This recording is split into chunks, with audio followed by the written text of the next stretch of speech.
여러분, 공공기관 그리고 공기업의 방만 경영은 어제 오늘 일이 아니죠. 그런데 이제는요, 정부 지침도 무시할 정도로 이게 공기업이 변했습니다. 어떤 지침을 무시했느냐? 여러분, 진짜 이게 국민들을 박탈감을 느끼게 만드는 지침을 내렸는데 어느 누구도 제대로 따라준 데가 없다 이렇게 이야기할 만큼 충격적입니다.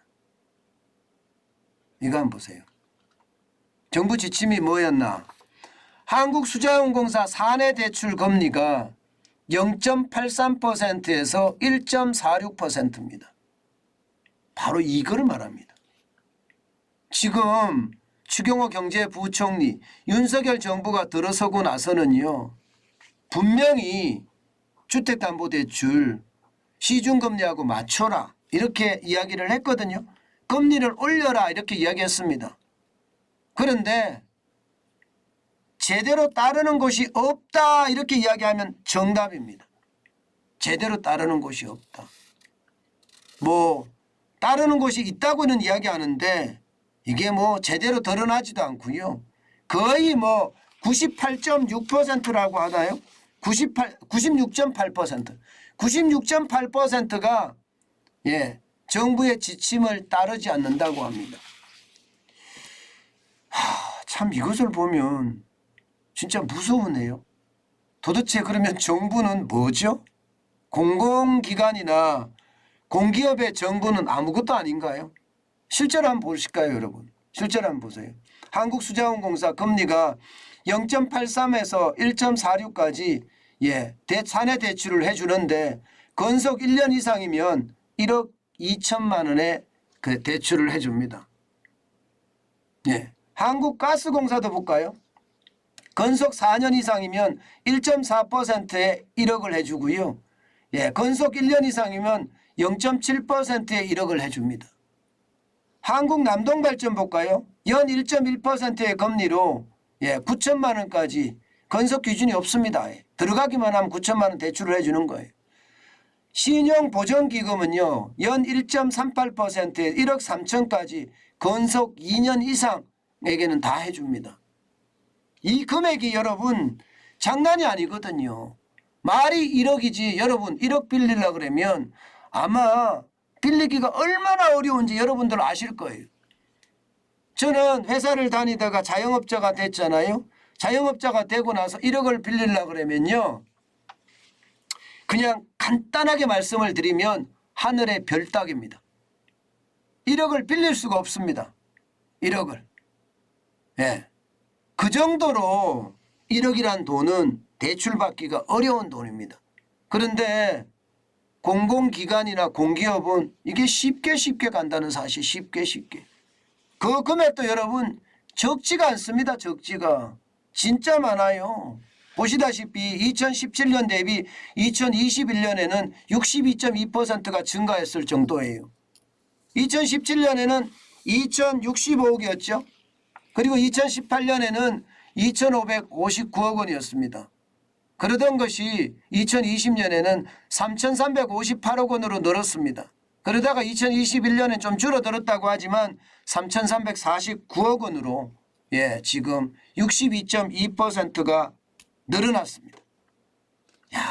이걸 보면 아마 많은 사람들이 상대적 박탈감을 느낄 수밖에 없을 겁니다. 왜냐고요? 우리 대출 받으려고 그러면 여러분 이자를 보면 기겁을 하거든요. 여러분들도 이자를 아마 보셨을 거예요. 저도 대출을 받으니까 보는데 이자 보세요. 주택담보대출 고정금리가 하단이 4.45%입니다. 하단이. 변동금리도 4.07%입니다. 상단은요 6.426%예요. 변동금리도 6.330%입니다. 그러면 여러분 이거와 비교해보면 0.83% 1억 대출해 주는데 뭐 이게 뭐 비교가 안 되죠? 비교가. 비교가 안 됩니다. 그러니 상대적 박탈감은 커질 수밖에 없겠죠. 커질 수밖에 없을 거예요. 예, 저조차도 보니까 야, 이게 뭐지? 나는 신용대출 금리를 1등급의 신용 등급을 가지고 있는데도 4% 5% 내는데 도대체 세금으로 운영되는 세금으로 운영된다고 보다는 국민들의 어떤 요금으로 운영되는 이들 공기관에서는요 지금 이렇게 대출을 받는다니 참 어쩌면 씁쓸한 생각이 들어요. 게다가 정부의 지침마저도 무시한다는 사실이 참 안타까운 현실이네요.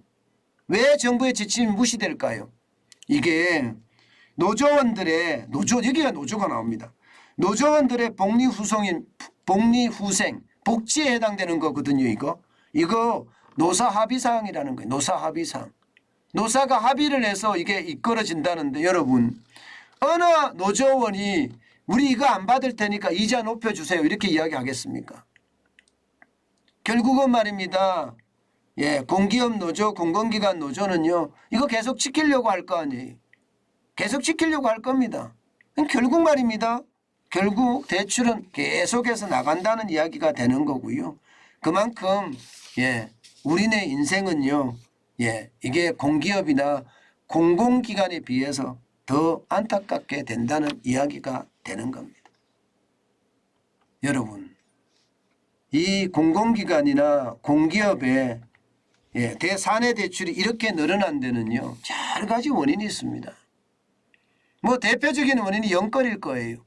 젊은 친구들이 들어가면 얼른 빚내서 집 사자 이렇게 생각할 수밖에 없잖아요. 얼른 빚내서 집 사자. 실제로 말입니다. LH 아시죠? 한국토지주택공사. 그 말 많은 LH 말입니다. LH는 2017년에 10건에 불과했습니다. 4억 8천만 원 대출하는데 그쳤거든요. 지난해에는요. 지난해 2021년입니다. 138억 3천만 원이 171건이나 늘었습니다. 28배 증가했어요. 28배. 그러니까 연끌에서 집 산 사람들이 굉장히 많다 이렇게 이야기할 수가 있는 거고요. 거기에 대비해서 지금 젊은 친구들이 아니고 좀 나이가 있는 분들은요. 또 집이 없는 무주택자들은 여기서 아마 대출을 받았기 때문이라고 보입니다. 복지 좋죠. 사내 복지 좋죠. 그런데 적자가 엄청나게 터지는 그런 공공기관, 공기업에서 말입니다. 이게 사내 복지 자금을 이렇게 운영한다는 것 저는 솔직히 안타깝다고 생각해요. 한전의 부채 누가 갚습니까 여러분? 결국 전기요금 내서 갚아야 됩니다. 그런데 이런 거 정리해야 되는 거 아니에요? 이런 거 정리해야지 여러분 제대로 된 어떤 경영이 되는 거 아니겠습니까? 한전 같은 경우는 올해 30조 적자가 난다 이렇게 이야기하는데도 펑펑 퍼주는 거 엄청나잖아요. 이거 제대로 정리를 해야 합니다. 그래야만 국민들이 납득을 할 거예요. 저는 공기업에 다니시는 분을 매도할 생각은 없습니다. 그분들 열심히 살았기 때문에 공기업 들어가는 거예요. 공기업 시험 이게 보려고 그러면요 진짜 어렵거든요. 엉덩이에 진물 날 정도로 공부를 해야 돼요. 그래야지만 들어갈 수 있습니다.